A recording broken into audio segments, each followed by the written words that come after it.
My name is Pia Scholif. I'm a research scholar at Blackfriars and at the Institute of Population Aging.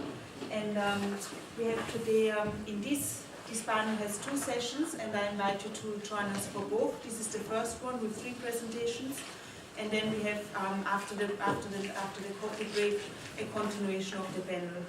And we start with Unaya Dimokdanon from the University of Manchester. And he shares about his doctoral research on Thai students in the UK studying overseas and how this affects relationships within the family. Our discussant is Samia Dinklager from the Freie University Berlin, so she will guide you afterwards through the discussion. Samia, do you want to? Yeah, also from my side, thanks for coming. Just one remark, we agreed to have all the presentations before, so the 3 presenters will talk and then we gather the Q&A afterwards.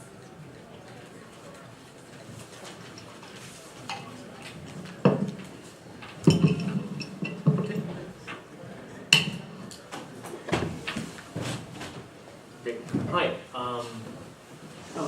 Thank you very much, Pierre. I think like Pierre's mentioned, my research is about the relationship between foreign educated Thai students and their family. Now, my presentation today is a part of a larger study into the relationship between the Thai elite and Western education. I'll come back to the whole term elite later on. And just sort of a bit of background information. When I was choosing my participants, I deliberately only focused on people who've studied in the Anglophone West. So basically Britain, Australia, Canada, New Zealand, and the United States. And the other criteria I had was that they have to be self-funded. And that is part of what I use to measure elite status. Again, I'll come back to that a bit later. I had 2 different tranches of interviews. Originally, the first tranche was about 22 participants. All of these are people who have already completed their education and have returned to Bangkok to work and continue on with their adult life. Now, those interviews were about 1.5 hours to 3 hours long, so they were quite in-depth interviews. However, when I came back to the UK after those interviews, I think I had a thought that with those interviews, there might be a bit of a danger of people actually selectively remembering their past experiences. So I decided to have another smaller tranche of interviews of people who are currently in the UK, and with some people in America through Skype, just to kind of control for that nostalgia factor. And so far, this second tranche of interviews have all been fairly similar to the first tranche of interviews. Now, I'm just going to briefly go into some bit of a background detail about what I mean by the Thai elite and how I define that term. Originally, I wanted to define it through self-identification, but that has proven to be quite problematic because in my past master's research, I tried that and ended up everybody called themselves middle class. Even people whose income was in the top, 1 percentile of the country consider themselves middle class just because, well, they see some people richer than them, some people poorer than them. And regardless of how many people there are, since there are some better, some worse, they must be in the middle. Now, if you consider a UK master's degree at the international students' level of fees, this is roughly about 2.7 times average annual income of the top 10% of the population of Greater Bangkok. So almost 3 years salary of somebody at the top of one of the more prosperous areas in the country. And I'm going this by like using this MSc Finance at MBS plus the UK Home Office mandated maintenance funds. So just to give you a bit of a kind of like a comparison to scale, it's roughly the cost of a mid-range European luxury car in Thailand. So not something that is overly expensive, but again, it's not something that everybody could themselves afford. So this is why I decided on this ability to self-fund an overseas degree being seen in and of itself as a good indicator of an elite status. Now before I go into my data, I would like to just go into a bit of background because I'm not quite sure as to the kind of theoretical background of the people in the room. But basically, most of my analysis is based on like the Bourdieusian notion of a family. In particular, in how he describes the family as both a description and prescription. So description as like a structured structure, or what he terms as a objective social reality. Like, so this is my mother, this is my father, these are my uncles, and these are the people we call family. But the thing that I'm more interested in is the second part of what a family is, which is as family is a structuring structure. Or rather, how does the family itself impact our view of what families ought to be, of how we ought to relate to another person in the family. And especially the role that the family played in the creation of one's habitus. Or sort of like the habitus is this scheme that one has in one's mind that one uses to approach the world. So essentially it's about your personal history and how that personal history affects your worldview of how you experience the world around you. Now to bring this back into the Thai context, within the Thai culture, familiality, or just family in general, is taken to be a key part of Thainess, in both kind of like in the structural sense and both in a performative sense. So you have cases where the kings and queens are seen as the mother and the father of the nation. The king's birthday is taken to be Father's Day, and the queen's birthday is taken to be Mother's Day. And of course, there's the centrality of the family within the performance of Thainess. So, like if you were at the dinner last night, there's this thing about the Thai New Year, or rather the Thai iteration of the Southeast Asian Lunar New Year. And what you find there is that the central part of that particular type of Thainess is a person going to their parents, going to their elders, going to their benefactors, and asking them for blessing, or giving thanks for them. And that theme travels through Thainess quite a lot. So, familiarity becomes this central part of this Thai we, us, this sense of the Thai collectivity. Which means that if you're born to a Thai family, then that Thai family then is part of this larger whole that is the Thai socio-cultural interior. So this is why I'm bringing kind of like in Hager's work on nationalism and into it a bit. Like, what I mean by the insider is that not just someone inside a space, but someone who belongs inside a space, like both mentally and bodily attuned to a particular socio-cultural space. So it means that you not only are in that place, you are of that place. So that your mind, your habitus, is attuned to that particular field that you are performing in. So that, by this case then, an outsider is not somebody outside your interior, but rather an outsider is someone from the outside who is within your interior. And this is an excerpt from, just to highlight my whole point about the Thai state having a lot of say in what a family is. This is an excerpt from an M2, so year 8, about 14-year-old social studies textbook. And it's trying to explain to the students what Thai culture is. And you see it right there. Like, Thai culture is the unique feature of Thainess, which is a collection of knowledge, thoughts, and wisdom of Thai ancestors. And this is the key phrase there, Thai ancestors. They're not talking about other Thais, all the Thais, but implicitly implying this blood relation between you and the other people in history who you may or may not be related to by blood as part of the family.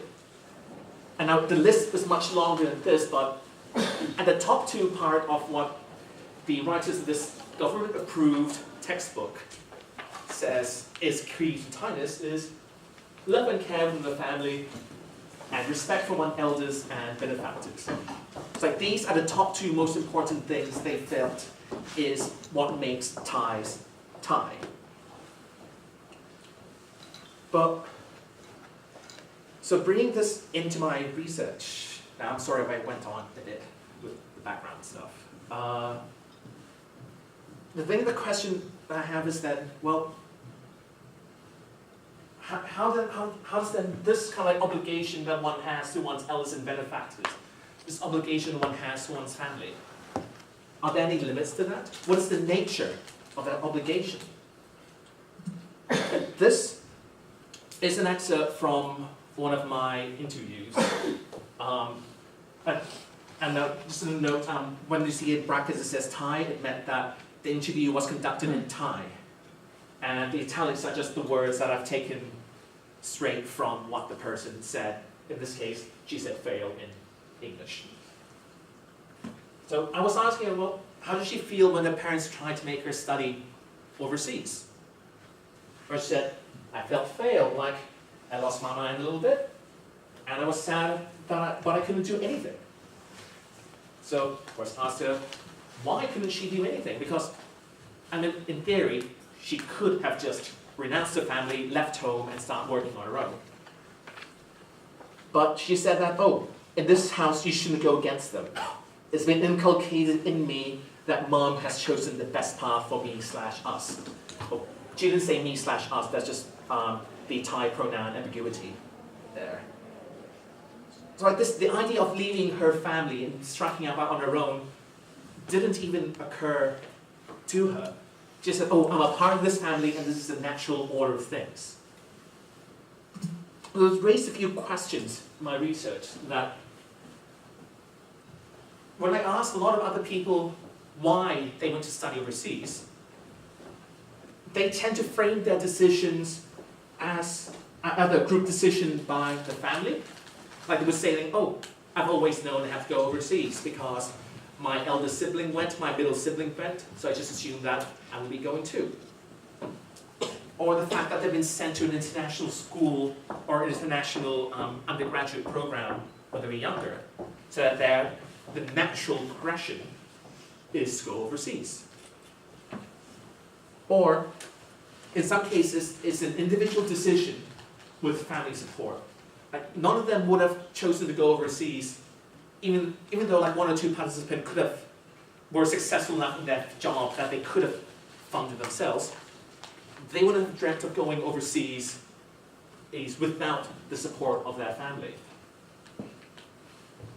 And so these interview reviews like certain tacit assumptions among the participants, about like assumptions about what family is like, about how the naturalness in this like obedience of sorts to their family.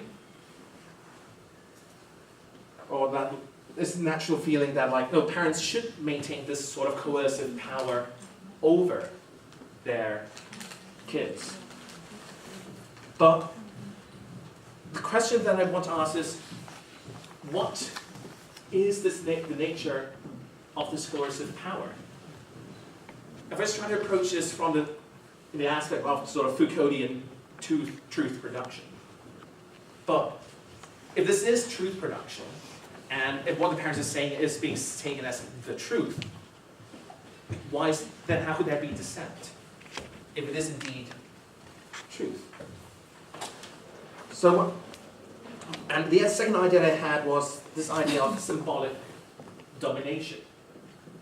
In that, because of the positions of the student and their parents in this particular social field in Thailand, the parents had a lot more power than them. So they were able to impose certain thoughts and categories upon the students.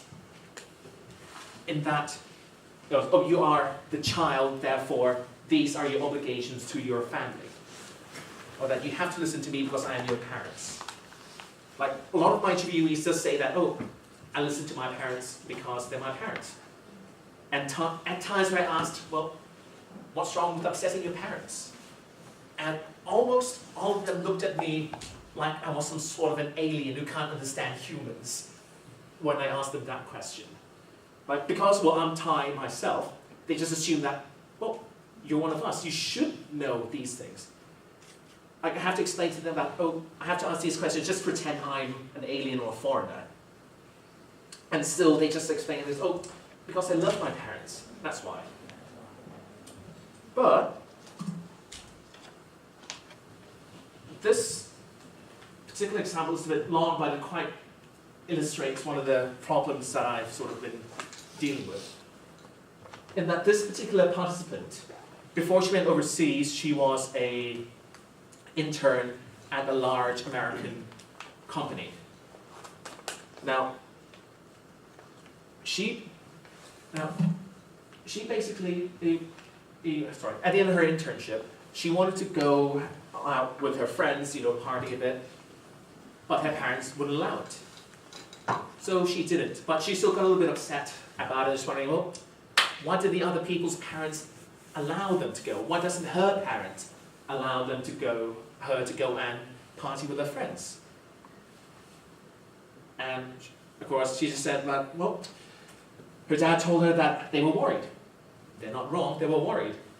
And because they were worried, she felt like she couldn't go. But, as you can see at the end, when she came to England for her master's degree, she ended up going out a lot anyway. And I talked to her like, well, why is it that she felt that she could go out when she's in the UK rather than when she's in Thailand? And she did think, recognize that is quite strange that she was able to do that. Like, when she was in Thailand, she couldn't even take weekends away to different provinces with her friends. Like, we are talking about like an adult in her mid-20s that is an early career professional. And yes, maybe because her parents doesn't know. And this is not just a gender thing, because I find the same within male participants. For example, this is a question I asked everyone, like how do they feel when they first arrived? And this is like one of the, I really like this quote because, like San said, he was excited. It's like, I can do whatever I want. There's no one to tell you what to do. In Thailand, I don't know why, but I always feel conscious about how other people are judging me. So, there's a key thing here about, he doesn't know why, but he felt conscious about how other people are judging him when he was in Thailand. So, in a way, like one explanation for this could have been that he identifies with other Thai people. That when other Thai people look at him, he recognizes them as people from his, we, us. But when he's in Britain, these are not his people. He does not know how they think, how they feel, so he wasn't able to reflect his feeling from them onto him. So, based on those examples and like a few other I've had, it was very clear that the parents' ability to provide symbolic domination is tied to that particular field that they're in. Now, because the family is tied to the Thai field, in that once the student, the participant, is in a different field than their parents, they do not feel the need to comply to that particular domination.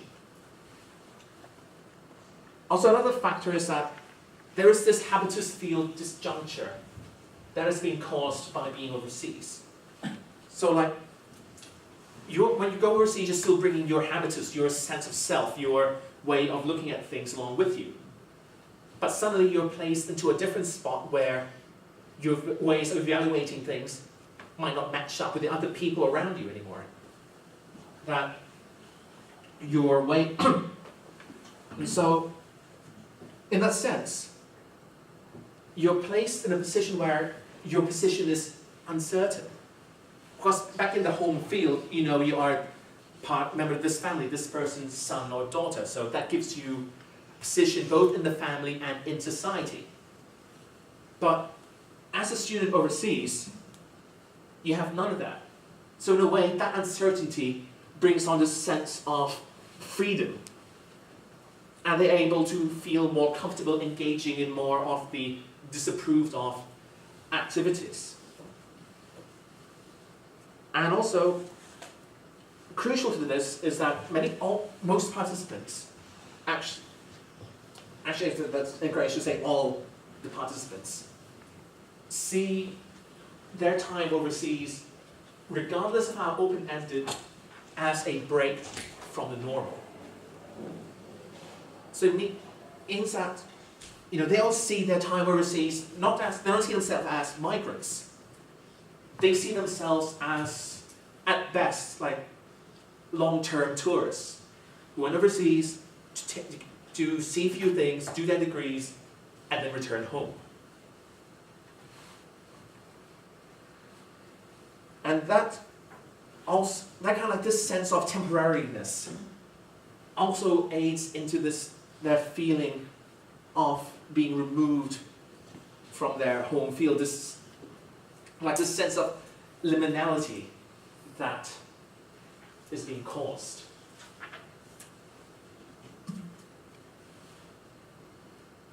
But still though, what I tend to find is that these students, no matter their education, no matter if they've been educated in international schools and living in an English-speaking environment largely for years, or having been educated overseas, they all seem to be feeling this link back to the homeland through their family.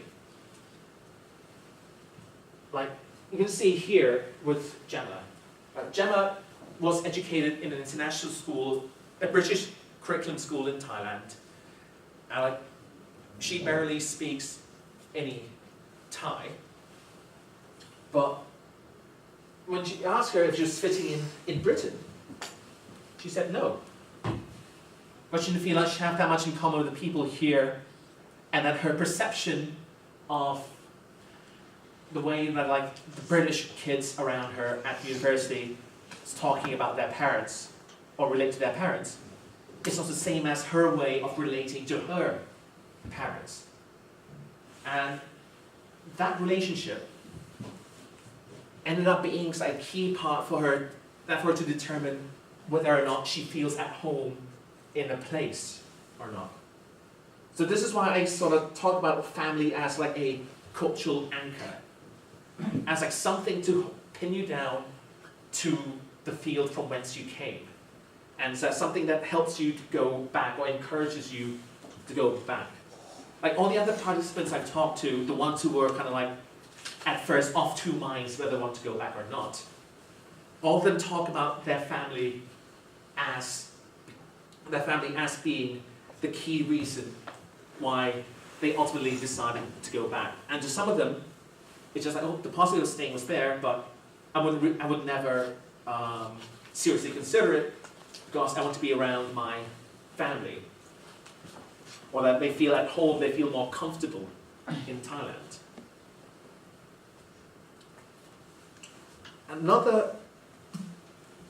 curious thing I found is that in my interviews, I was talking to people about, what they're planning to do after they came back. How did their foreign education help them? And it raises a certain fairly interesting point about, right? At first I thought, they would be able to, deploy this new cultural capital they've earned while studying overseas when they return to Thailand. But then I find that there are certain exceptions, because if you look here, like these from the same person from the same interview. So the first one I asked, because this person does why didn't they go overseas for their undergraduate degree? And he said straight away, without prompting, parents are the main pillars of the family, and they have planned out my future for me. So his parents knew best, and that he would go with what his parents says. Then about an hour later, we were talking about how, how being overseas could help him. And he started talking about how Thai culture is less developed than Western culture, and instead of there's that is a little bit problematic, but this is how you perceive things. And he said there, the older people will think they have been through a lot and are more experienced than younger people, so they will automatically assume that they are smarter than we are. So in the same interview, there's this contradiction of, within a family context, elders know best. Within a professional context, maybe not. Now, I'm still kind of working on parsing this out a bit, but at the moment, I'm kind of just naming it selective cosmopolitanism until I find out the proper term for it. So, within the Thai social cultural sphere, different things exist in there. So, things are considered constituents of Thainess, like family or Theravada Buddhism, etc., are all put together in a particular area where that since things are from and of Thainess, you cannot use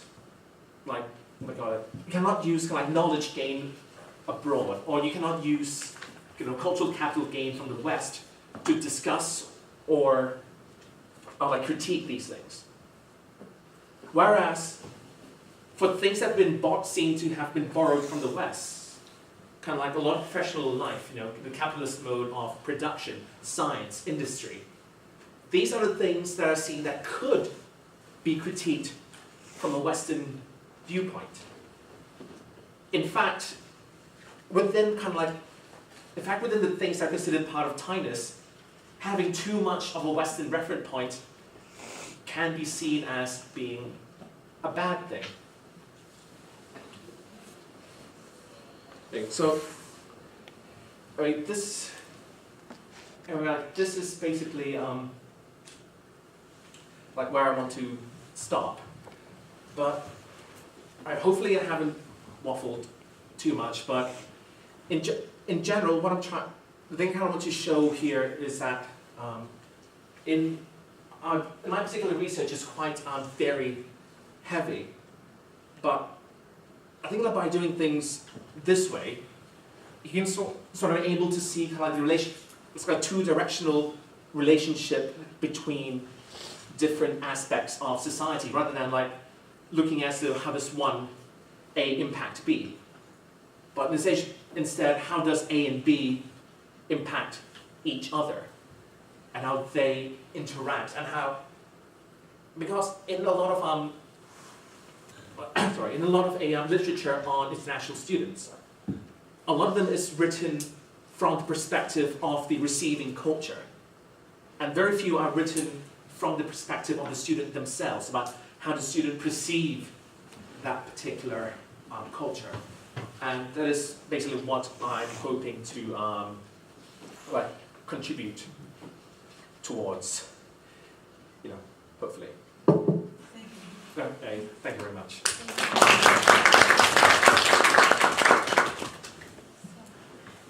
brief note for those who might wonder what happened to the program. Unfortunately, 3 of our speakers could not join the conference, and they were not taken out of the program. So if you missed them, I apologize on behalf of the conference organizers for the confusion in the program, but I hope you nevertheless enjoyed it. And yes, so we move to our next speaker.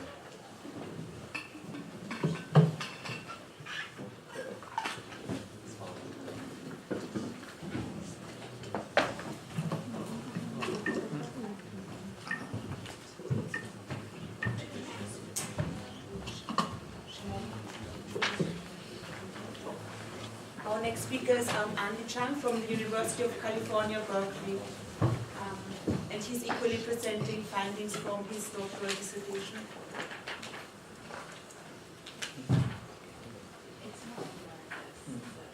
It's in the second, as according to the program, he would speak after the coffee break. But because 3 speakers fell out, Andy, as well as Yanis Adam, speak in the first session. Yes. Okay, good afternoon. So my research, so this one is actually an ongoing research project, and so I'm still doing field work, but this was completed late last year. And so it's about migration, international migration, but it's looking at working class, like workers, migrant workers who basically work from Indonesia to East Asia and the Middle East. Okay, so I'd like to begin with a vignette. So it's an ethnographic project.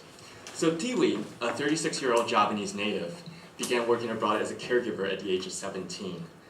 With savings from additional stints in Singapore and Taiwan after marriage, Tiwi purchased a plot of land and helped construct her home as well as her parents. When Tiwi's Taiwanese employer died, her stay-behind husband implored her to take a break. Agreeing to rest in her village for a year before returning to Taiwan, Tiwi comments on her husband's unusual qualities. I have a lot of friends working in Taiwan who all ended up divorcing their husbands because they were such spendthrifts. But my hubby isn't like that. Maybe that's because I'm naughtier or my hubby is afraid of me and my dad.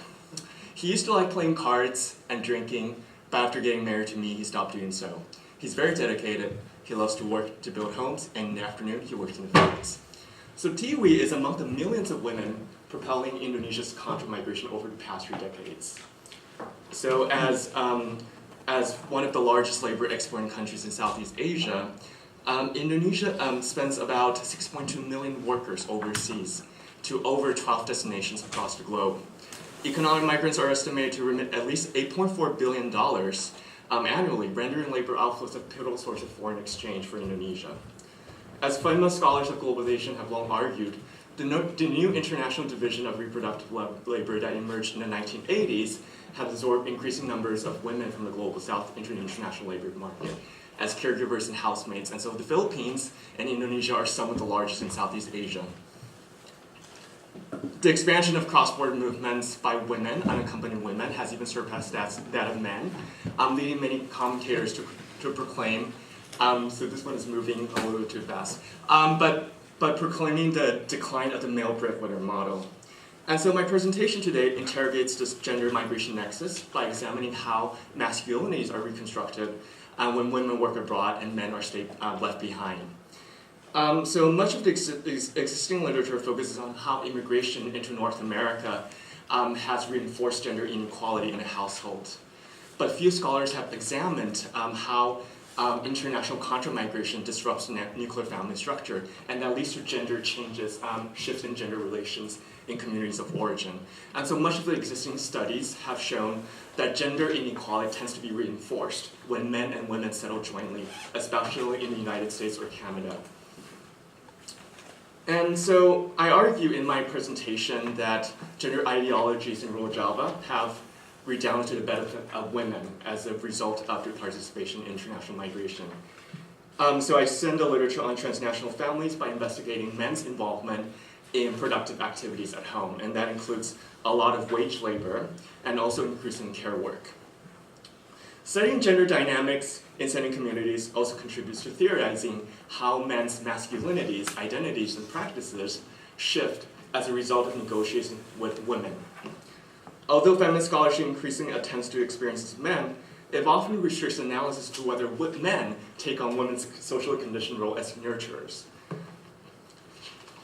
So some other scholars have suggested that, so these are my questions. Some other scholars have postulated that working class men have coped with the erosion of their labor market privileges by committing domestic violence, shirking family obligations, or engaging in extramarital affairs. From this perspective, downwardly mobile men have become failed patriarchs due to their resistance to quote-unquote female empowerment in the labor market. Without scrutinizing men's activities inside and outside the home, however, I think a lot of them assume that men's limited involvement in care work is intrinsically linked to this gender ideology of feminine dependency. But I want to go beyond this discourse of failed patriarchs by revealing how left-behind men reconstitute masculinities by partaking in housework, by partaking in agricultural production, and lowly remunerated wage labor. In doing so, I follow calls by gender scholars to better understand how migration influences the social construction of masculinities beyond this binary of female domesticity and masculine breadwinning emphasized by students of gender migration. So I suggest that economic deprivation has facilitated the emergence of at least two types of masculinities. One is what I call productive masculinities, which is basically centered on how husbands engage in productive and increasingly reproductive labor to support daily needs of their left behind, of their family members. And then secondly, unproductive masculinities, which is really similar to what a lot of the discourse about failed patriarchs, about being wife-beating, being lazy, and then not being very productive. And so I would basically focus on three narratives based on my fieldwork in East Java. My study is based on multi-sided ethnography conducted in East Java for about 7 months. And so I conducted participation in 2 licensed private international placement agencies in East Java, in Ponorogo, for 7 months. And then I was a participant observer. I participated as an unpaid language instructor because I speak Taiwanese and Mandarin fluently. And so this migrant training center was actually sending migrant workers to Taiwan, to Hong Kong, and Singapore. And so my role was as a language instructor. And then so trying to get at their experiences of working abroad and what are sort of their motives for going abroad. And for my second part of ethnography, it was based in the villages. So I spent about 7 months as well, living in 4 villages, going doing household visits.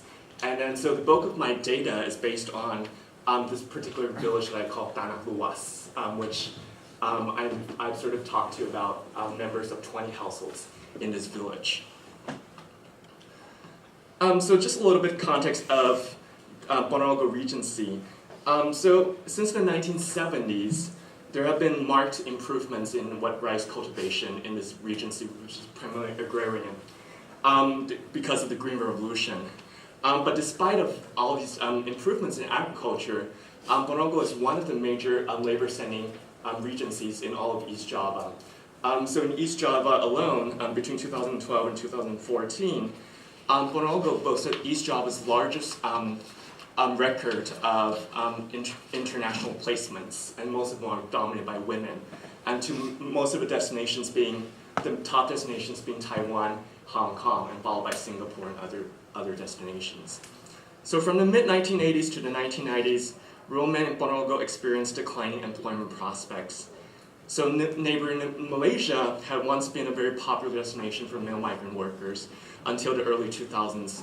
But afterwards, there have been many mass deportation campaigns by Malaysia, and sending these male undocumented migrant workers back to Indonesia. And so at the time, throughout the 1980s until the early 2000s, it was relatively easy to get secure undocumented sort of migration to Malaysia to work in agro-industrial sectors or plantation sectors or construction sectors. So it was relatively easy based on what my informants had told me. But then over time, it became much more difficult. So the early 2000s becoming more difficult to migrate. But at the same time, around the 1980s, Indonesia began to implement a contract migration scheme, with new destinations in the Middle East and Southeast and East Asia, and a lot of them were women. And so women, what you see is that the expansion of contract migration opportunities for women has made it easier for women to migrate abroad as opposed to men. And so over time you see this interesting gender shifts in gender dynamics as a result of this very unequal international labor market. And so women becoming easier for women to migrate abroad through this government controlled contract migration scheme. So I like to focus on three particular narratives. So the first narrative is basically Haryoto. So Haryoto was born in 1977. He's an elementary school graduate, and he's a chubby man with a crew cut, a scruffy chin, and a protruding belly, and so he's really chubby. In the 1990s, Haryoto worked as a chef in Jakarta's Chinese restaurants for 4 years. After staying in Sulawesi, Haryoto moved to East Kalimantan, where he became a driver transporting fish to Sarawak, which is a Malaysian-owned part of Borneo. He later worked in Pandai Amal, a beach popular among Australian, Javanese, Madurese, and Batak expatriates. Using the culinary skills he acquired in Jakarta, Haryoto was hired to be a cook in one of the beach's discos, catering to expatriates. This disco had about 170 women employees from East Java who worked as hostesses for a Himalayan male clientele. And so Haryoto worked in discos for about 2 years, the longest period he had ever been on a job in Sulawesi, actually in Kalimantan, but he quit in 2013 because he says, there are many temptations over there. There's so many discos. Over here there's one, over there there's another one. So Haryoto is naturally very boisterous, so like when I talk to him, he's like very friendly. But then his smile quickly dissipates whenever his wife is brought up. Reluctantly, Haryoto shows me a photo of his veiled wife on an old mobile phone, so he doesn't have a smartphone yet. He didn't have one yet. And then it's basically a veiled woman, and then he didn't really talk that much about her, other than the fact that she has been working in Taiwan for 3 years. But on another day, when in the presence of other relatives, he started to show me a photo album and basically pictures of his wife that documents her international experiences. So she worked in Singapore, she worked in Hong Kong and Taiwan, and so she was posing in those pictures in front of skyscrapers in Hong Kong and Singapore. So according to his mother and neighbor, the couple has been experiencing a lot of marital difficulties, but I wasn't able to get a sense of what the underlying cause of those difficulties were.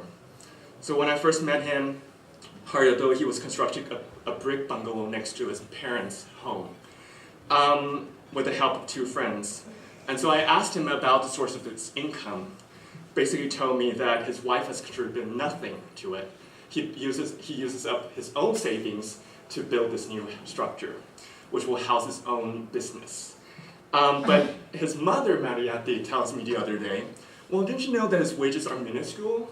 The wages are actually from his, the funds for building this home was actually from his sister, who was working in Hong Kong over the past 2 decades.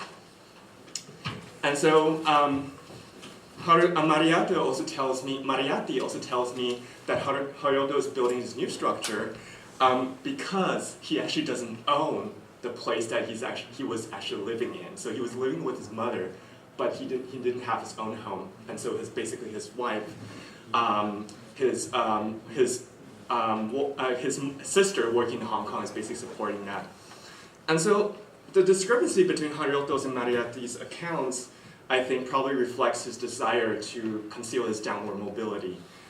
So though he was an internal migrant for nearly 2 decades, like his late father, his lack of financial resources has been translated into minimal bargaining power with his breadwinning sister and also his wife, who was working in Taiwan.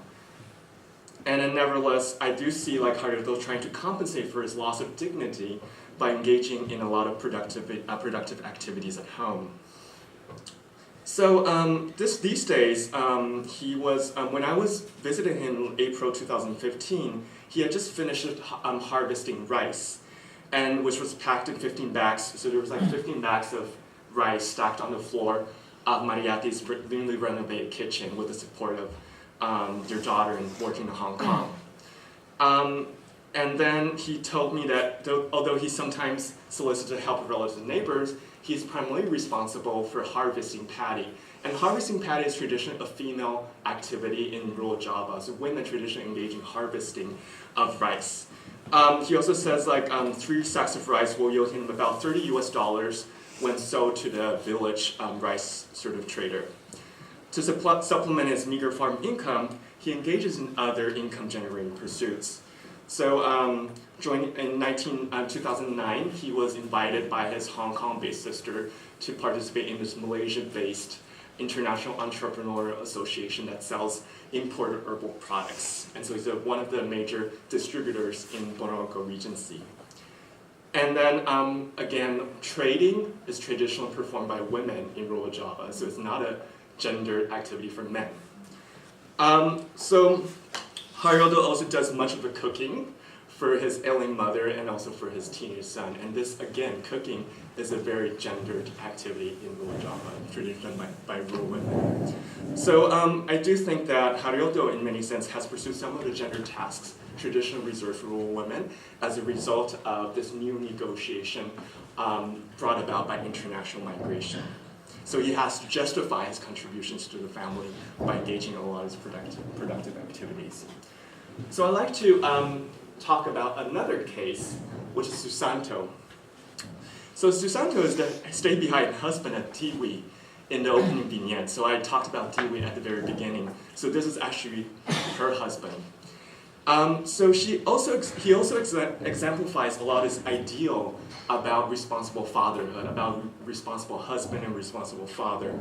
And so although Tiwi was the primary provider for many decades, Susanto had contributed to family finances when he worked for many years on a lucrative job that he secured as a bachelor. So in 1989, after years of internal migration, Susanto started his career as a labor recruiter, also known as Daigong in Indonesian, working for a Chinese-Malaysian boss with ties to Malaysian employers, desiring undocumented migrant workers. Together with 2 partners, they scoured villages across Indonesia for men wanting to purchase their passage to Malaysia for low cost. The typical itinerary consisted of a bus ride to Batam off the coast of Sumatra and Singapore, followed by a boat trip. Though often caught, Susanto and his companions would gain entry to Malaysia after bribing naval patrol agents. And so this is a quote from him. "In the past, I used clandestine means to migrate to Malaysia. From Sumatra, I would use a small boat via the sea through Batam or Tanjung Priok. If there was police that used one of those big ships and we didn't stop, our boat would be immediately sunk down. But if we stop, we must give them money." And so he had done this many times, at least 20 times over the course of 21 years, bribing naval patrol agents to get to secure his entry into Malaysia and then transporting Indonesian workers overseas. Year after year, the profit margins became thinner and the risk higher. In the late 2000s, Susanto's smuggling operations became difficult to sustain as the main dispatch to Malaysia were being deported in large numbers. Growing hurdles of running a precarious business, along with an aging physique, convinced Susanto to retire from his 21-year career in 2010. So that was just about 6 years ago. This is from his quote. "I took a break to come home. My boss in Malaysia ordered me to get back to work, but I was beginning to feel a little bit jaded. Every month I would bring people back and forth. I was tired. Upon returning home, Susanto became a dutiful house husband. Apart from tending the family farm, taking care of their 17-year-old daughter, Susanto has been foraging plants to feed the family's 2 cows. And he also tends the paddy. Looking at Tiwi's path as a mobile career woman with access to relatively secure employment, Susanto appears reserved about the path that he has given up. So he says, sometimes I also want to go abroad because it's difficult to earn money here and costs of living are so high. But these days, in his mid-40s, he is too old for overseas employment. He now takes on odd jobs in the village to support the family while Tiwi awaits a 3rd visa work contract to Taiwan. The stories of Haroldo and Susanto are not unusual in Tanah Luas. In an age of transnational labor mobility that has presented more opportunities for women, like Tiwi and Haroldo's sister and wife, to climb up the social ladder, men are increasingly forced to grapple with their declining mobility at home. So what I now want to turn to is another story about a different kind of masculinity, which is very similar to failed patriarchs in the sense of being very unproductive. And then so I like to give a narrative of Mita, which is a women migrant domestic worker who was returned to Taiwan on her second contract. And so she talks about her ex-husband. And so I wasn't able to gain access to men who exhibited these like masculinities. So I had to gain access by talking to women about how they see these kinds of men. So Mita is a 20-year-old Indonesian single mother of two. She recalls her father's desertion when she was 5. So he left the family for another woman, and that forced her mother to bring her back to Ponorogo, which is about 2,500 kilometers away from their migrant settlement in Sumatra. So she dropped out of school at the age of 12 in her 5th grade, so she could complete elementary school. And then to support her mother and her illiterate sister, she worked in the provincial capital for 5 years as a babysitter. Under her mother's pressure, Mita returned home to form a union with a man that she did not love. Mita ceased migrating for some time. She sold homemade snacks to supplement her husband's income.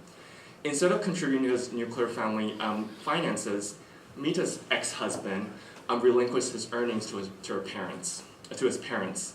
So at a relative's suggestion, Mita and his sister-in-law applied for caregiver jobs in Taiwan. So Mita's goals at the time for the first contract to Taiwan was to build a home independent of the in-laws and to also become financially independent. So in 2007 to 2010, she cared for a 22-year-old woman in a remote island in Taiwan, off the coast of Taiwan. Although Mita instructed her husband to utilize her remittances for home construction, Mita found out upon her return that he squandered most of her earnings from abroad. So Mita raises her voice as tears well up. She says, "He drank arak, liked to get drunk and slept around, because besides, he didn't take care of me and my children. Instead, it was I who became the family's backbone. I was surprised when I came home to find out that my bank account had an empty balance. Literally, no." So it was a really sad story, and that's one of the reasons why she's returning abroad again to Taiwan to support her children. But in 2013, Mita's husband left her to live with his girlfriend at the time. Mita was determined to take action, and she says, "After divorce, my heart feels more at ease." And then she has decided that it's time to work in Taiwan again because, quote, I'm still young and have had experiences in Taiwan, and because I want to support my family and my mother so that I can change my fate. And so her goal for working abroad this time is to build a house just for her mother as opposed to for herself. So I like to conclude Mita's narrative about her ex-husband, right? It's very similar to what feminist scholars have said about failed patriarchs. Men who are not competent in reconstructing their masculinity in the face of economic precarity. And I like to quote one of the scholars who has said this. So Kabir, for instance, stresses that downwardly mobile men across the world, throughout Asia, throughout Africa, throughout Latin America, have experienced what she says, a crisis in patriarchal authority, respond to gender role change in defensive ways, such as, quote, refusal to share domestic and childcare responsibilities, drinking violence, withdrawal of their financial contributions, divorcing their wives, and so on and so forth. And this was a really dominant narrative about failed patriarchs. And other ethnographers, such as Pingle and Gambert, who studies the Philippines and Sri Lanka, they suggest that just as there is stigma attached to women working abroad, there's also stigma attached to men who stay behind. Villagers view these husbands, slothful husbands, in very extremely negative terms, as men who are completely emasculated, men who are not able to contribute productively to the maintenance of the family. Yet, as these authors point out, these popular representations of delinquent men do not always capture the reality, the fluidity of gender relations on the ground. What they find in their studies of Sri Lanka and the Philippines, stay-behind men actually engage in far more degrees of productive work than commonly assumed. And so they do engage in wage labor and also increasingly reproductive labor as well. And so my article is basically trying to show that there are other ways to display masculinities apart from this sort of unproductive type. And I do suggest, although stay-behind men rarely take part in cooking, housekeeping, and cleaning, I like to argue that they take on other roles that are traditionally performed by rural women. And that includes petty trade, paddy harvesting, and increasingly child rearing, and that includes cooking and then taking care of children to meet their duties as responsible fathers. And I think this is very important because a lot of the literature on contra-migration in Asia tends to miss out the sort of dimension, and they tend to assume that female dependency is entrenched in sort of men's minds in rural Java, but I like to sort of argue otherwise. And so I have tried to study these two types of masculinities, exemplified by Haruto and Susanto, which is really this sort of productive masculinity, and then Mita's ex-husband, which really displays this very negative characteristic about how men squander off their wives' earnings. And so, but perhaps more importantly, I like to basically suggest why is it that Javanese men are not reacting very violently towards women becoming breadwinners, because there's a lot of literature saying that, well, a lot of left-behind men are engaging in violence, domestic violence and things like that. But what I like to suggest is that a lot of the men perhaps don't engage in violent reprisals against women, is that they accept women's role as economic contributors, that women do have a role in bettering family welfare. But perhaps more importantly, a lot of anthropologists have said that gender complementarity lies at the core of a lot of Southeast Asian societies.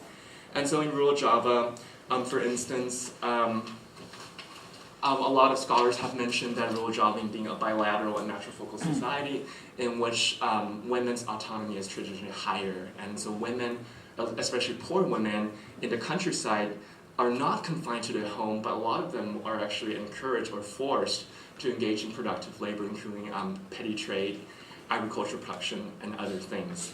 And so, because being the sole provider is really not intrinsic to masculine identity in rural Java, I suggest that rural Javanese men do not have as much to lose to women's emergence as breadwinners. And so this is where I'd like to end my presentation.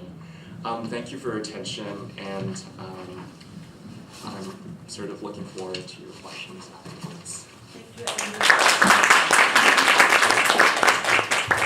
And we move on to our next speaker. Our next speaker is Yanis Adam Alvash from the University of Ottawa, and he presents on migration, gender, and the political economy of care, also looking at migration to Taiwan.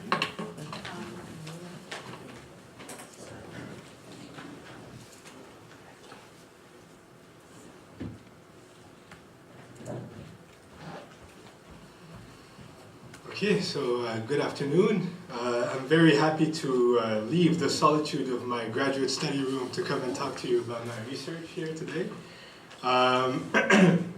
So yes, migration, gender, and the political economy of care, the case of migrant domestic workers in Taiwan. Actually, in Taiwan, in terms of the law, it's called foreign living caregivers, and that is very important in understanding the choice of those words, because a foreign living caregiver is not supposed to do other tasks than care for the elderly. So it's meant to speak particularly to elder care. So that's going to come in handy later, because doing elder care doesn't mean, for example, doing other work in the family business restaurant or doing other types of chores for the household. So I thought I'll give you guys a look. Can anyone guess what this is? It's a map that shows essentially the International Convention on the Protection of the Rights of All Migrant Workers and Members of the Families, a very ambitious convention. But I think if you look at it, you'll notice a very distinct pattern of the countries that have ratified it and the countries that have not ratified it. So essentially, has any migrant receiving state ratified the convention? I don't think so, and that's, or on the other hand, you see the Philippines, of course, Indonesia, of course, as well. So that's very interesting, and it'll come in play later when I'll bring everything together and try to connect the dots. So I just wanted to say a few words. Essentially, at first I was interested in looking at Muslim populations in Asia, particularly in China with Uyghur people and Hui people, and sort of the comparative preferential policies by the state towards them. But I quickly realized that field research in Xinjiang is not very possible for me at the MA level right now. So I went into Taiwan with the interest of looking at the history of Muslim communities in Taiwan. So these are my guiding questions, and sort of how I'll structure the presentation. Essentially, what I ask myself in my thesis is basically, why did Taiwan choose to recruit foreign labor to outsource their work of care? That's going to allow me to introduce a little bit of the background and socio-demographic changes in Asia. Second of all is why Taiwanese feminist, religious associations, labor movement, and civil society actors in general have been unsuccessful in obtaining for migrant workers the possibility of access to citizenship. That is also another important question. And the specific research question is, why did Taiwan change the direction of recruitment, for lack of a better way of expressing it? Simply means at some point they said, we're going to recruit Indonesian foreign living caregivers, and we're going to recruit more of them, and sort of stop recruiting Filipino living caregivers. So that's very interesting there. But to put it bluntly, what my general question is really, why are migrant domestic workers in a position of exclusion from legal protections that can be provided by national laws, national labor standard laws, minimum wage, and so on, and citizenship rights in general, or equal citizenship rights in general in Taiwan. And I remember every time I would mention this to some of my Taiwanese friends, they would bluntly answer, because they are labor. And that's simple, as simply as that.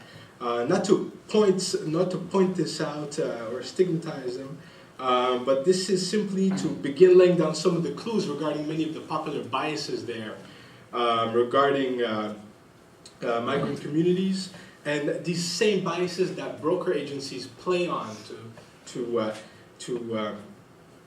essentially they have a very high organizational death rate, so they're looking to maximize profits.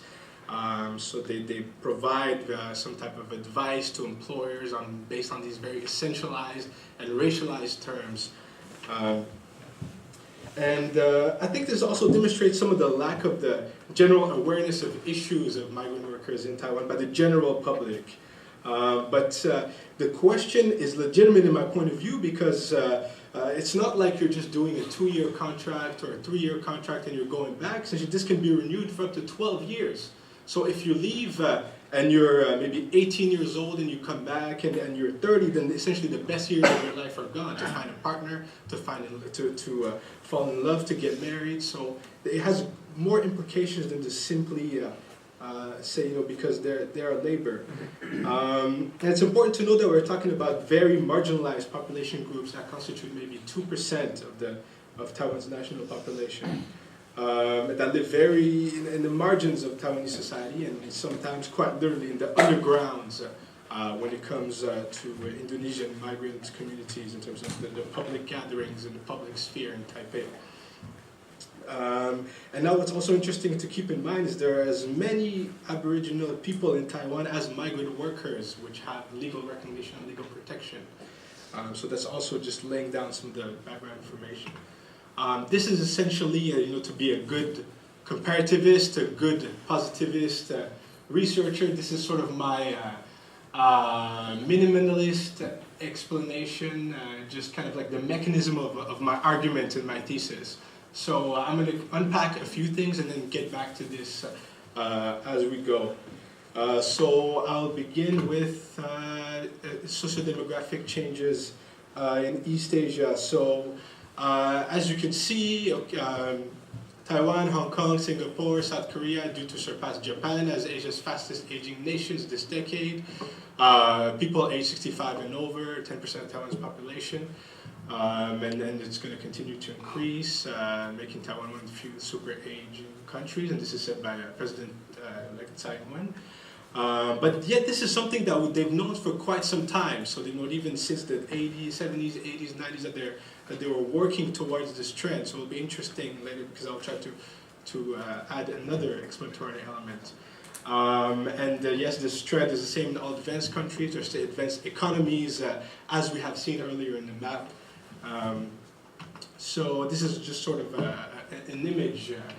International organizations are very good at producing these graphics that do visual representation of these dynamics. So we have shrinking national populations, we have acute socio-demographic changes in Asia, in East Asia, and these are worrisome trends.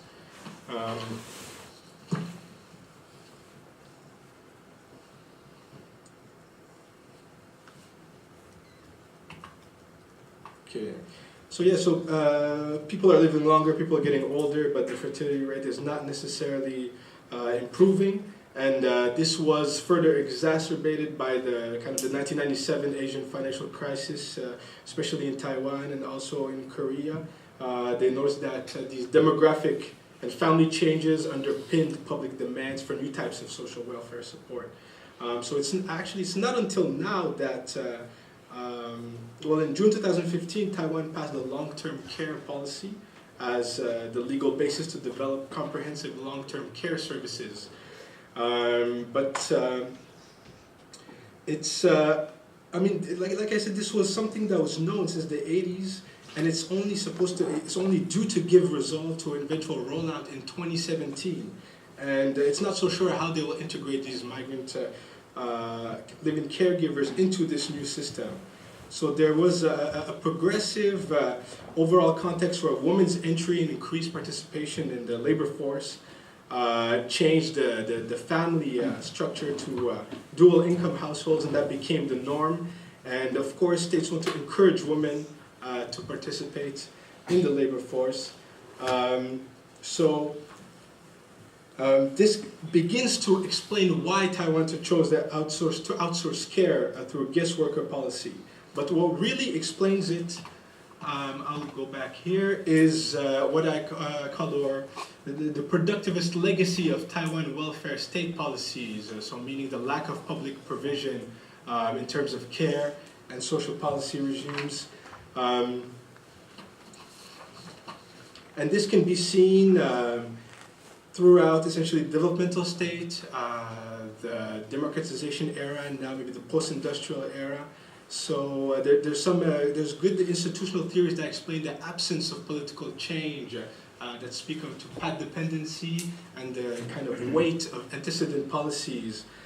So that what that means, the productivist legacy of Taiwan welfare policies, is that welfare policies are only judged to be beneficial to what is deemed to be the productive sector of the economy. So in the post-war context, when the Nationalist Army arrived in China, they quickly realized that they needed to stimulate economic growth because they saw Taiwan as essentially a place where they can gather, rebuild, in an eventual goal to maybe reconquer the mainland. So they saw this as a temporary situation. Essentially, military officials, some key industries, and the army benefited from this, and only them. So there's this idea that East Asian states are welfare states, laggards. But what that means is simply it's only directed for productive sectors of the economy to keep the productive sector healthy. So there was no sense there that we were going to be accountable to the Taiwanese people. So it's far from the idea of kind of welfare relief as a right or as a kind of a demonstration of substantive democracy as we understand it maybe in post-war Europe. But then these same institutional theories also explain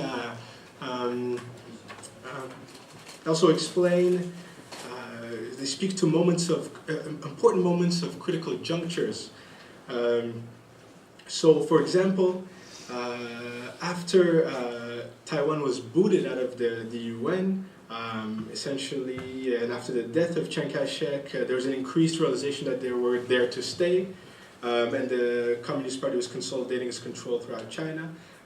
So there was maybe a reluctance to admit that they were now accountable to Taiwanese people, but after the death of Chiang Kai-shek, they started doing political liberalization, lifting the martial law with his son Chiang Ching-kuo in 1987.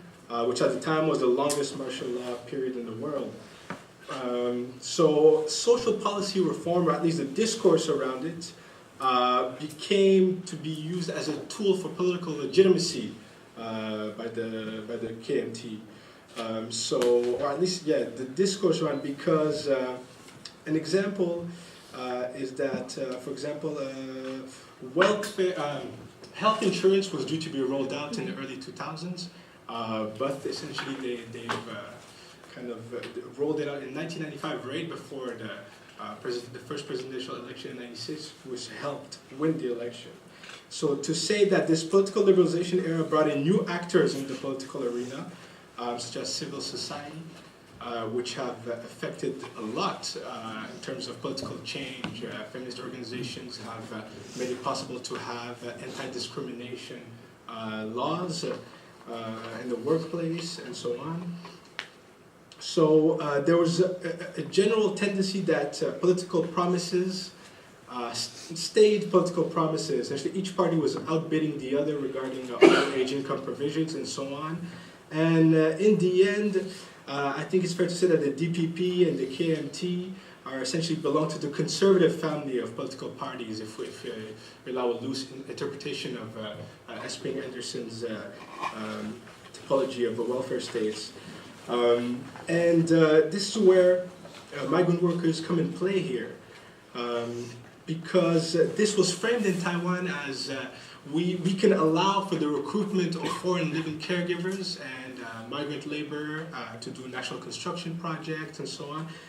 Or foreign living caregivers. It started as a construction project that eventually was extended to the social welfare category because it was answering specific family needs. And to frame it as something that answers specific family needs is to try and uphold cultural norms, which then create structural constraints. So it's because the stigma of filial failure, of Xiao, is very important here. To converge around this notion of critical junctures or important historical and political moments, the 1990s is also where Taiwan was undergoing a very public and very lively national identity debate. Essentially that made them somewhat guests, that made migrant workers as guests invited by reluctant hosts through the creation of this guest worker category. So there was an increasing inequalities in Taiwan, there was a high demand for care workers, and there was also the idea that Taiwan has a nationalist project to maintain, so that have made the policy solution window very narrow and specific to something like a guest worker policy, which also started with neighboring countries in Singapore and Hong Kong, who started implementing this policy before Taiwan. Okay.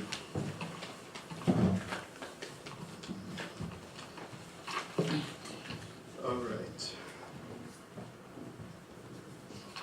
Okay, so now we'll talk a bit more about who are migrant domestic workers in Taiwan, and get to the more specific research question here, and then we'll go back to the argument. So this is to show that now, this, for example, migrants from Indonesian origin who constitute here in 2015 83% of the foreign living caregiver category, but this was not the case. The idea is that they began recruiting from the Philippines, and at some point they changed the direction, and I want to know why, or provide an explanation for it. This is also just like in statistics from the government Ministry of Labor that I've adapted here. So we see that there is an increase of recruitment from Indonesia. Here in the Philippines, it's relatively steady. At some point, it goes up in between 2006, 2011 to 35, 40,000, and then goes back down. And now we can see increasingly for Vietnam as well. And when I was there, essentially, I also saw that they wanted to recruit from I work with Burmese workers. Partly explaining why they are maintaining the position of exclusion from citizenship is also understanding why there was this change in recruitment. So, like I said, just to lay down some clues, and we'll wrap things up and connect the dots a little bit.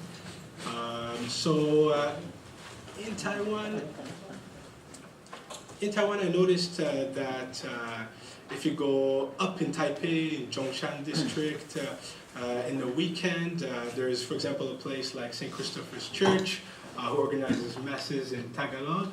And this is very lively. This is a space provided by a religious NGO for them to gather, exchange, network, share experiences, discuss, and maybe give each other's advice on how to deal with some more or less difficult situations with employers and so on. So there's an important exchange of information there. And also keep in mind that essentially Filipino foreign living caregivers were valued because of their capacity to speak English, essentially. This is linguistic colonial heritage, because Taiwanese families want to learn English. So not only can they take care of the household, but they can also learn maybe to interact with them and learn some English. But that also kind of had a pejorative effect on them. On the other hand, for example, I would go to the Friday prayer at the Taipei Grand Mosque here, and I would notice that not much is going on there. You would think that if you ask people at St. Christopher's Church, well, of course, it makes sense. You ask them, why do you help these foreign living caregivers? Because there is a solidarity in faith there. And the question shouldn't even be asked, of course, so we are here to help. And many times people also will say that, yes, it's important because it's just as important as transitional justice in Taiwan. We need to treat people fairly, and this has a great reflection on our image as a country, and to keep in mind a country with a very precarious international status. Whereas on the other hand, at the Taipei Grand Mosque, maybe businessmen from Gulf countries who are in Taiwan, restaurant owners, but there doesn't seem to be such a vibrant community. But if you go to the Taipei main station, which is a huge station in Taipei, it's a maze, it's a labyrinth, an underground labyrinth. Then you will see Indonesian workers gather and kind of sit together in that underground. And maybe if there's a good day, then they'll go outside and sort of just gather calmly, quietly. And I think this has a lot to say in terms of the kind of support they receive from civil society there. And it has a lot to say about the history of Islam in Taiwan, which is my angle, my point of entry into learning about this. So essentially, Islam in Taiwan is not something new. It's believed that in the 17th century there was a migration from Fujian at the end of the Ming, the beginning of the Qing dynasty, with some Ming loyalists, and that's where the first few Muslim families went. And there's from descendants of Persian traders along the Sing line who married Chinese women and so on. So the second wave of migration of Muslim communities in Taiwan is with the nationalist army, because many of the nationalist generals in the Kuomintang were Muslims themselves. And now the more recent arrival of Muslim communities in Taiwan is with the Indonesian workers. But then at the time, it's also with the arrival of Chiang Kai-shek, there was a hardliner policy of Sinicization. So essentially those first maybe 40,000, 50,000 Muslim people were quickly assimilated into Chinese culture. And from personal experience, frankly speaking, I don't think the problem is there. Essentially, to Taiwanese people, Islam is just another religion with its own value system and so on, like they have themselves. They have many different types of religious traditions that articulate local identities throughout Taiwan. So it's not necessarily, the problem's not there. In fact, also part of the research problem is that Taiwan advocates civic nationalism, wants to make the promotion of a civic identity.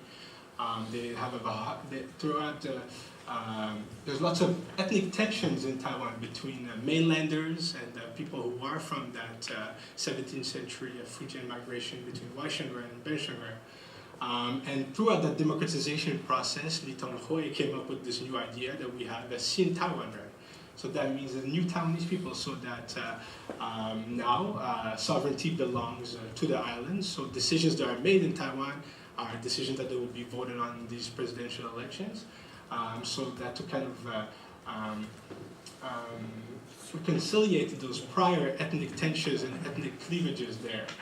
And that was also when the first migrant workers came to arrive. So this is to show, for example, the president openly acknowledges the presence of Islam in Taiwan, of Muslim communities, supports them in going to Hajj, and openly says that they have a great contribution to a multicultural society. Taiwan is one of the countries in the world with the highest religious freedom.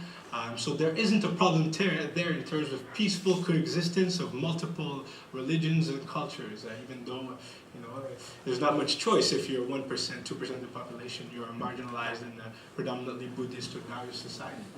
But nonetheless, if you want to eat halal food, there's a body there that certifies the food. There are some tools that are there that support Muslims into living their religion. Now we'll talk a little bit about the issue and the main forms of abuse. So migrant domestic workers in Taiwan essentially are binded by contract to their employer. They're limited in terms of the employment category. It's only in the social welfare category. They live with their employer, so they're 24/7 on call. Unfortunately, there's cases of sexual assault, deplorable working conditions, there's no legal protection, and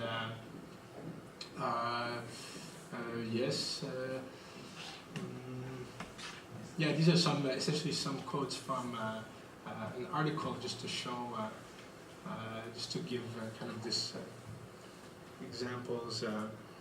Because if the nature of your work is confined to the household, which is a private sphere, then the state cannot really enforce law there. Essentially, if they want to make an inspection, they will call in advance. So if they call in advance, then they will know when the inspector is coming. So if they know when the inspector is coming, they know to tell the caregiver to simply stay there and not say anything, and it's almost you better not say anything. This is just, I think, a poll conducted in Hong Kong. It's fairly similar, just so the kind of the main forms, the problems there.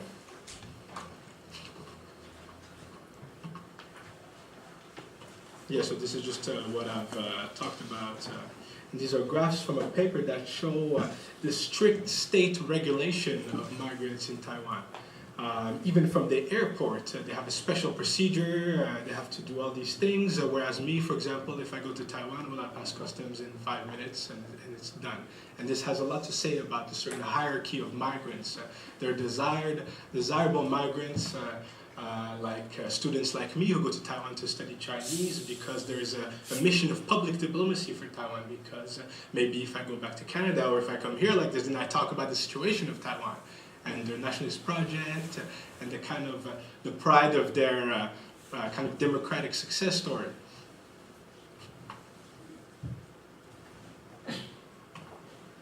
Okay, so now getting to the very specific research question in terms of the change of direction. So what I found so far is that Filipino migrant domestic workers increasingly became vocal about their working conditions, about their situation. They had a strong civil society support from feminist, labor, and religious Taiwanese NGOs, and they were increasingly protesting.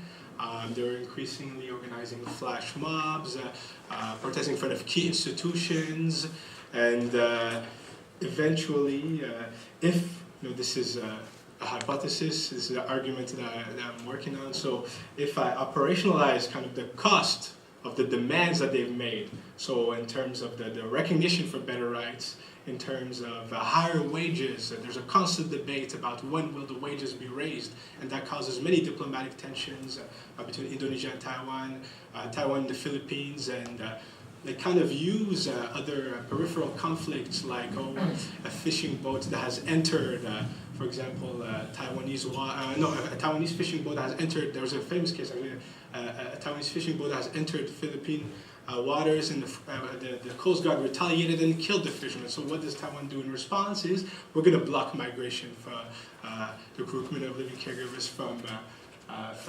Philippines, and that's very important because we know that remittances are very important in terms of the budgets of those states, up to 10%, I think. So this is the kind of, I guess, causal claim I'm making. So the outcome was a decline in recruitment for a new community that is seen as docile, conservative in nature, that is more exploitable. And this is where kind of the previous clues tie in, because also there is not much support from Muslim organizations in Taiwan. There's a fragmentation along along generations there, from the 17th century to post-war 1940, 1949, and to right now in 1980s, 1990s, with the strong states that have the strong policy of assimilation.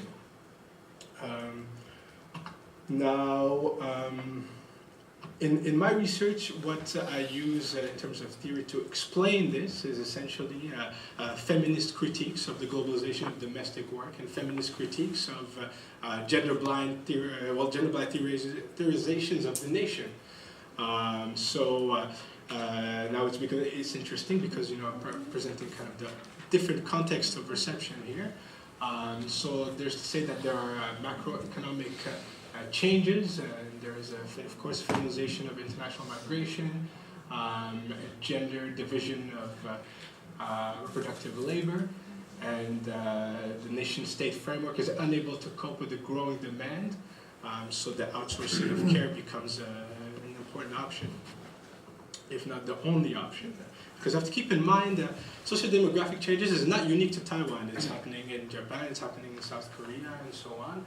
Even the threat of military, or the use of violence against Taiwan is not unique to Taiwan. You have South Korea, you have North Korea as well. What is unique to Taiwan is essentially its nationalist project. Taiwan has the will to implement international laws, to implement international human rights norms, but its status kind of prevents it from doing so. Yes, like I said, there's a hierarchy of migrants and even a hierarchy of foreign living caregivers, as we've seen. Some authors speak to this as kind of a double exploitation. Like I said, foreign living caregivers is only supposed to be for elder care. So now Indonesian workers find themselves having to take care of the businesses of the family, doing additional work, and that is unpaid work. And institutional actors in Taiwan say, well, this is care work. How are we supposed to quantify this? How are we supposed to measure the amount of hours I worked if it's a live-in position? And they use it as an argument to kind of not have to address the issues there, and deem them as incompatible with kind of the idea of the Taiwanese nation. And in fact, some employers would say, yes, in fact, we're doing them a favor because we're showing them the way of modern life. We're teaching them about all these things, so they should be thankful that they have kind of the opportunity to come here. But this, brings, for me at least, the larger question of when will East Asian nations start conceiving of an immigration policy, and if that's not inevitable. When I went to Korea, essentially I picked up the newspaper and I saw this headline, "Why Korea Must Be Open to Immigration," which is interesting. And recently, actually, are migrant workers in Taiwan treated fairly?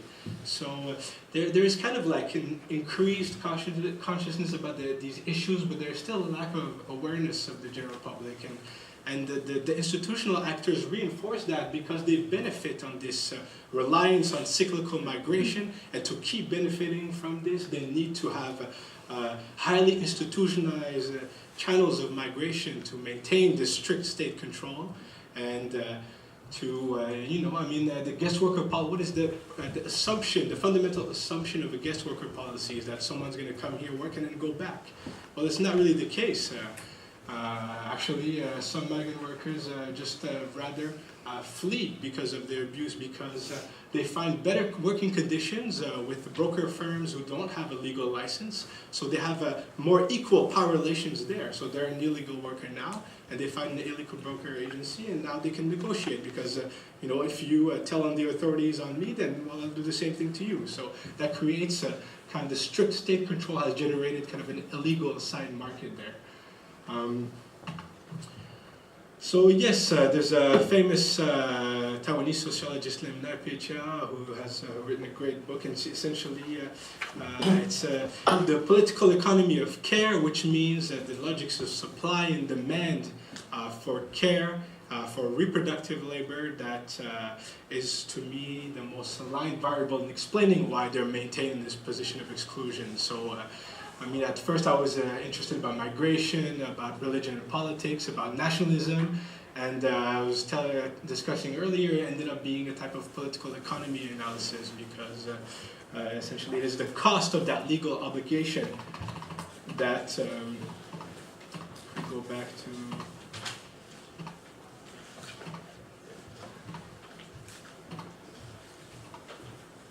the argument here. So now what I'm working on in my analysis is kind of evaluating this cost of legal obligation. Essentially one community became too expensive in terms of higher wages, but expensive in terms of their political demands. And so they have decided to change the direction of their recruitment there.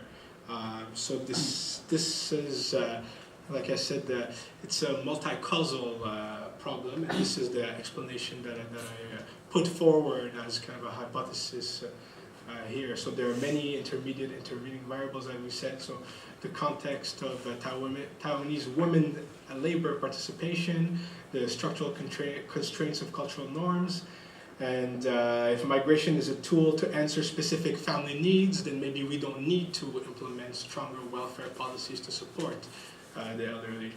And you know, as much as in terms of Taiwan's image, in terms of its civic aspiration, I also put forward that it rests mainly with the situation of their migrant worker communities.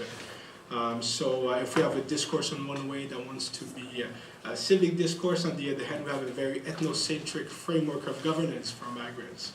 And in fact the authorities restructure the labor market according to those lines. So that just verifies their exclusion.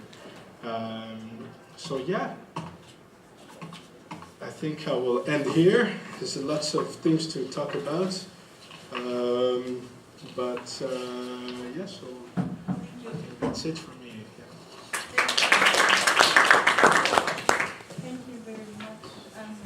We're going to have the discussion now. We still have 20 minutes.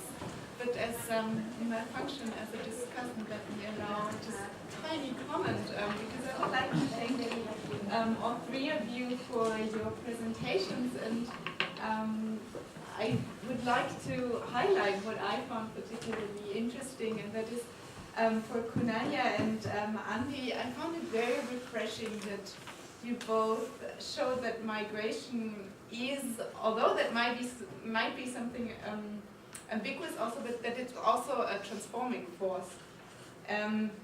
I do not want to romanticize migration, but I think that in academic and also in public discourse, the notion, or there is still a very dominant notion on migration, that migration is actually a problem. It's flight, it's workers who are exploited, and I really liked it, and I enjoyed that you both brought up a different side of migration, also in its ambiguities and ambivalences. And for Adam Yanis, I also think it was very important that you brought up how different regimes, like the migration regime, is so entangled with gender regimes and care regimes.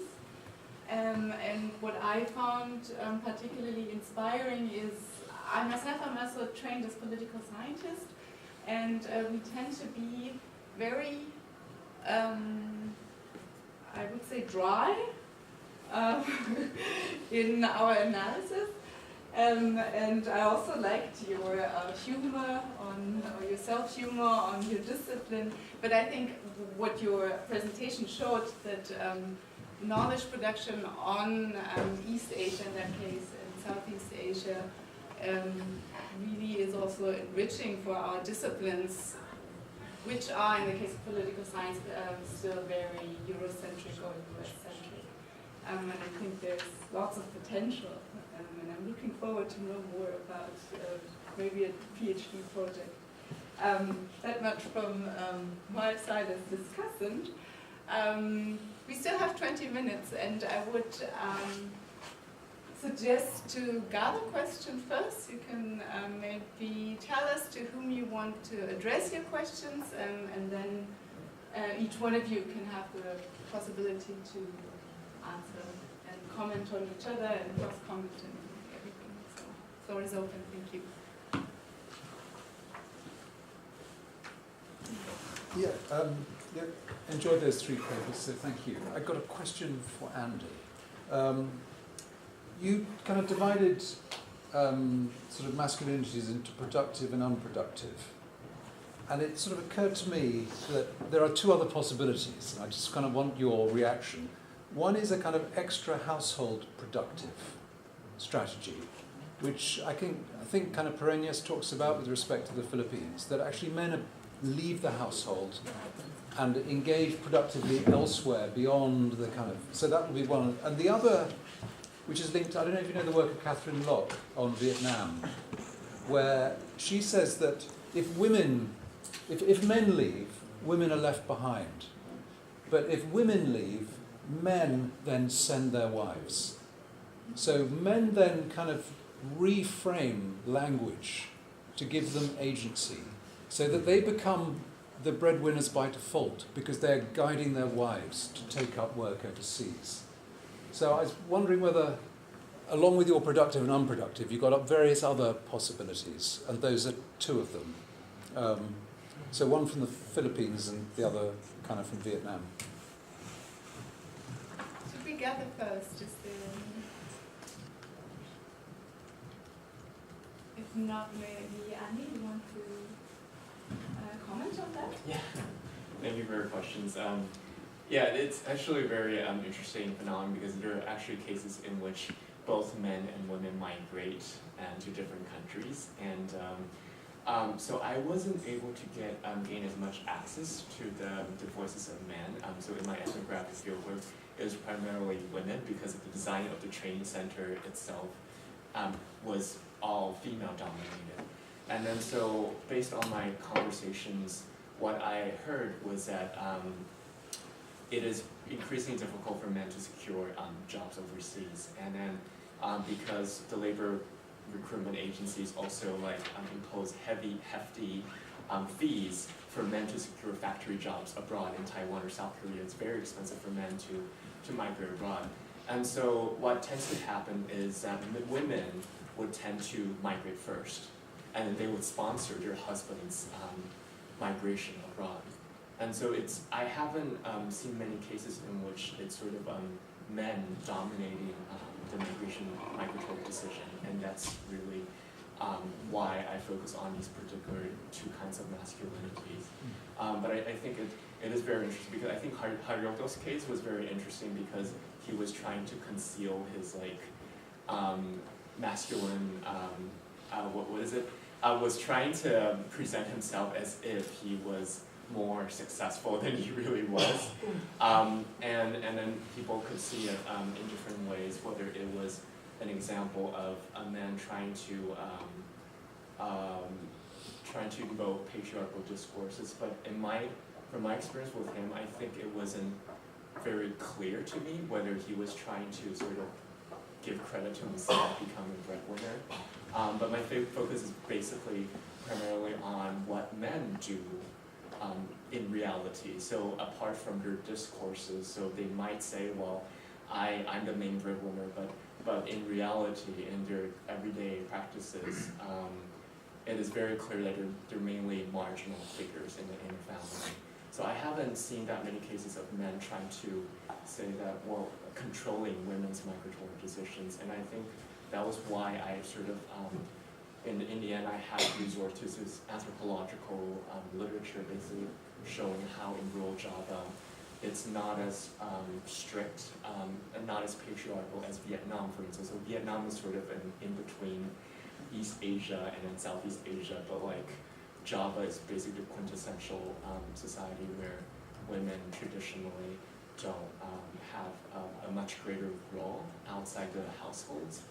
And so I didn't sense as much resistance by men towards women's role as breadwinners. I just didn't, when I talked to men, they thought it was like natural that women work abroad because they earn higher wages.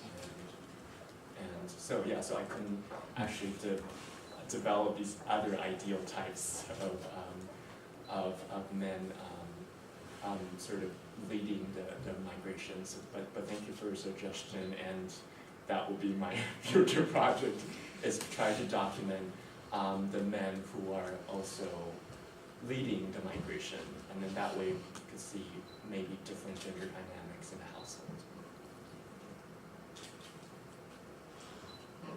Do we have more questions? Short comment for Andy.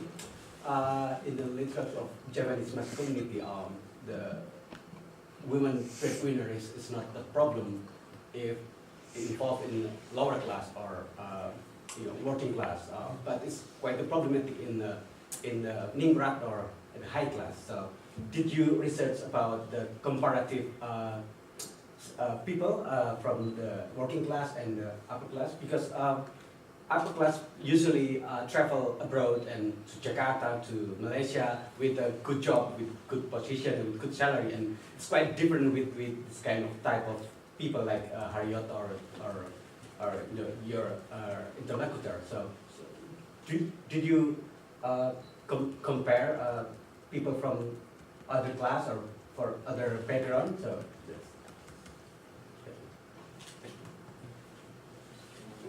Yeah. Okay. Thank you for your questions, and I think that's a very interesting question, because like the priai, traditionally the women are basically not engaging in a lot of productive labor, and so when I was living in a village, I stayed with the former village chief's wife, who doesn't engage in any agriculture production and things like that. So I didn't have as much of these comparative cases, because almost all the migrant workers that I encountered were basically farmers, from farming backgrounds, who would be forced to engage in productive labor anyway, or they would be the children of agricultural laborers, so like Purutani or Patani. And so I didn't actually encounter people from the Priai background who got recruited overseas, even though they could afford it. And I think one of it is due to this effect of social prestige, because for Priai, it seems like more important to save a face, to see that they're not engaged in menial labor. And so it's a way for them to reproduce their social status. But what you see in these villages is that a lot of these migrant workers are much richer, much more affluent in these Priai, and so they have all these really extravagant mansions. Migrant workers who work abroad in the U.S. for 10 years, they get to build two-story structures, which is very uncommon in rural Java. And you see their prestige, Gengsi, is also becoming higher. But still, when I was talking to people from basically civil servants, they basically dismiss this.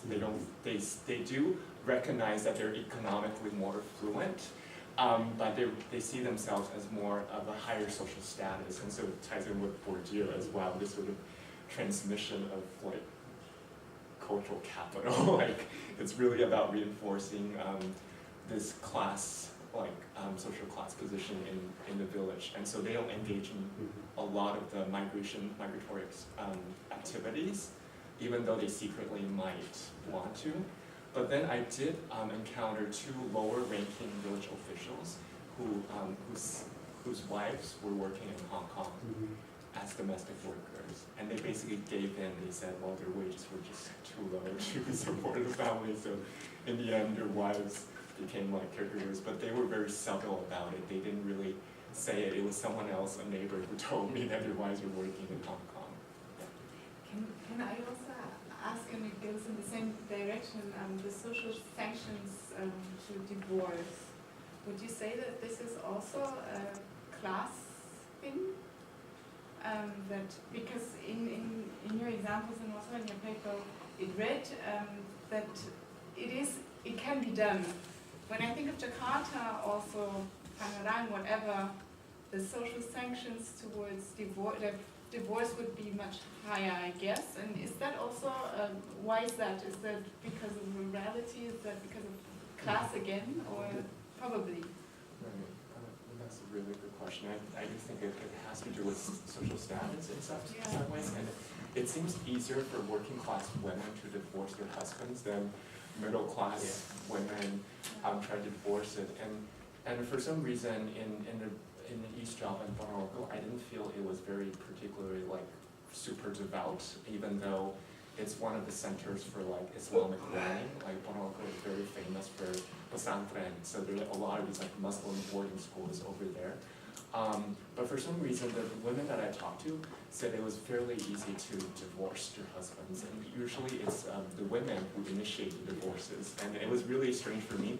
But I wasn't able to get too much into detail about records of like divorces. But what people, based on anecdotes, they were saying that it's become so much easier to divorce because like when women work abroad, they leave behind their husbands and they become irresponsible, and they have like selingkuhan, they have like what is it like not mistresses, but like what's the sort of like boyfriends in Taiwan. So they would have boyfriends in Taiwan or in Hong Kong, and then their husbands couldn't in Indonesia couldn't put up with it, and then so you see women becoming more assertive and then initiating the divorce procedures. And from what I heard, it's like it's fairly easy for women to initiate a divorce in these situations.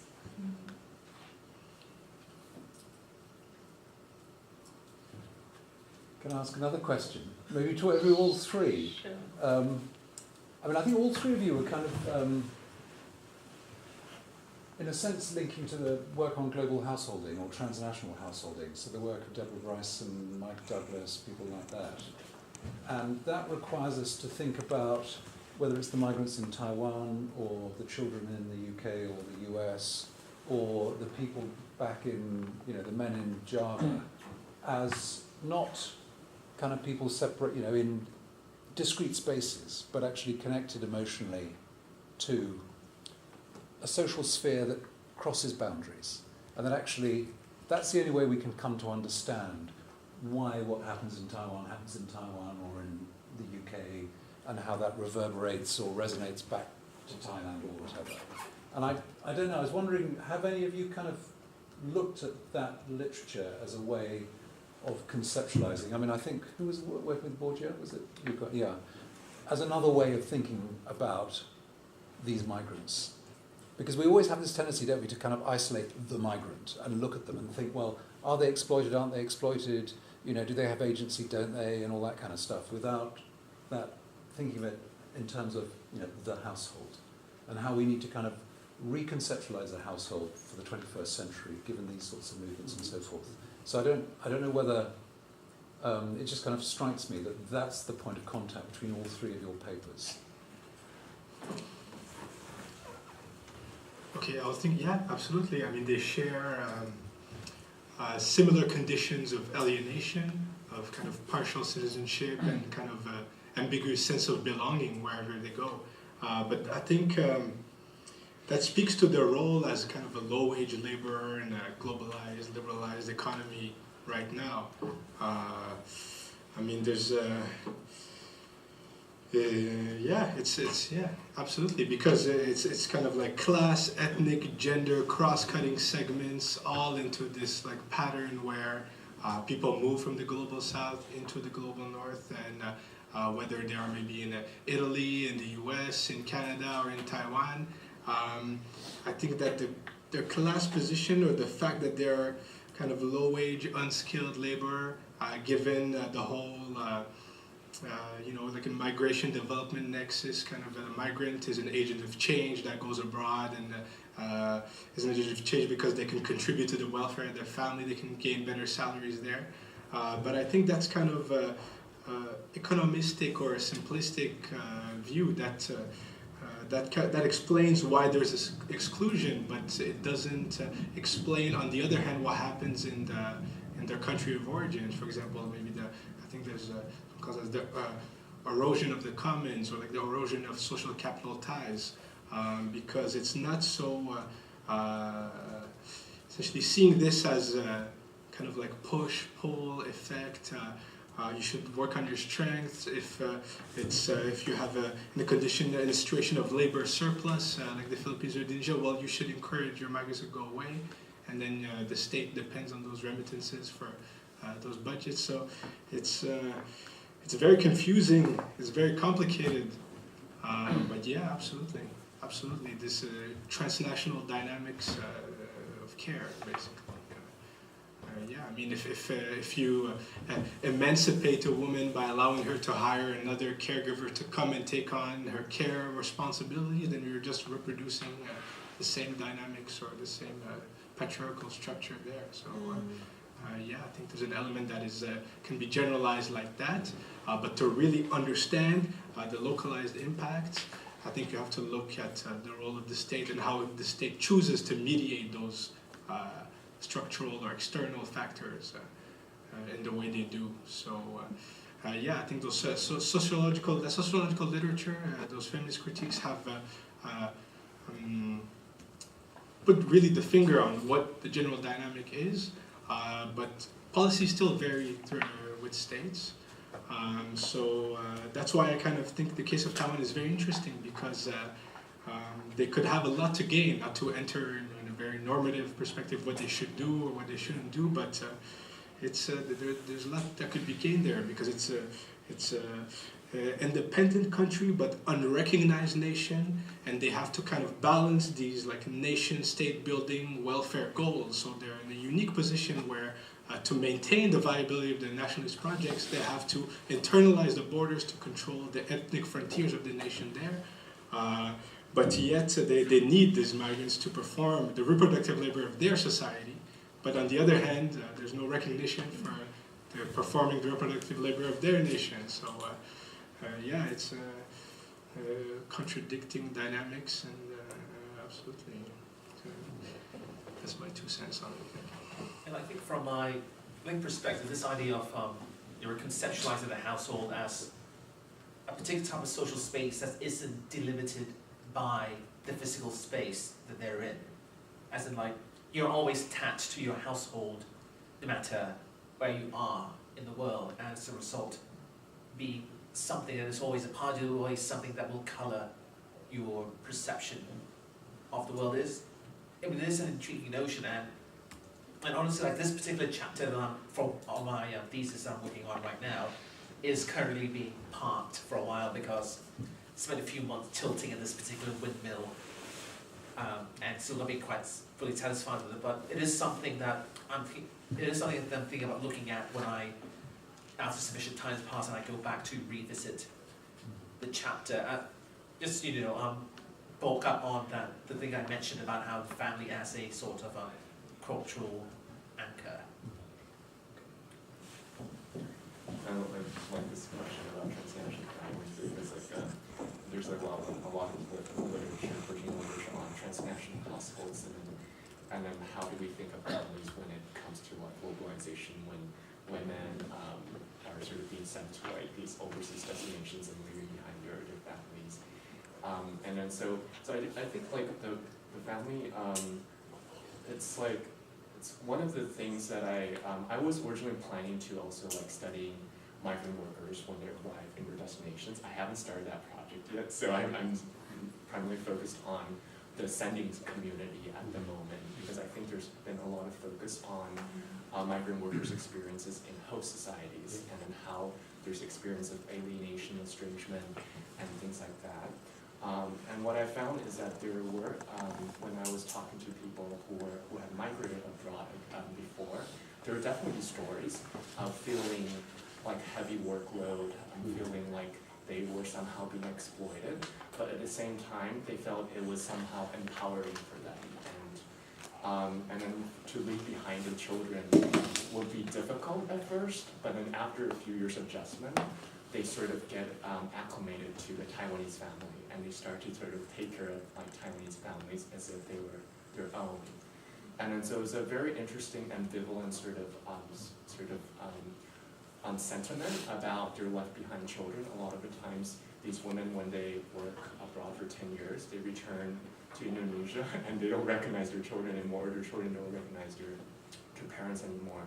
And yet it's increasingly being shown through economic means. And I think there's been a lot of this literature on how Filipino workers send home remittances and to show that they still love their families. So this household kind of thing is a very, for me, it's a very interesting question, and I like to explore further when it comes to what happens when migrant workers actually end up in Taiwan and caring for their family members for some periods of time. But based on what I've seen here is that it's a very ambivalent relationship in their communities of origin, where a lot of conflicts, a lot of divorces, a lot of absentee mothers, and then fathers sometimes also become increasingly irresponsible. So I did find a lot of those stories, but in my presentation I try not to focus just on the irresponsible fathers, but also the ones who were becoming more responsible as a response to women's. According to the program, Yes. the time's up, right? Yes, there is now a break of 30 minutes, and then we continue the discussion here, and Samuel will present her research as well. So you're very welcome to join us again after the break.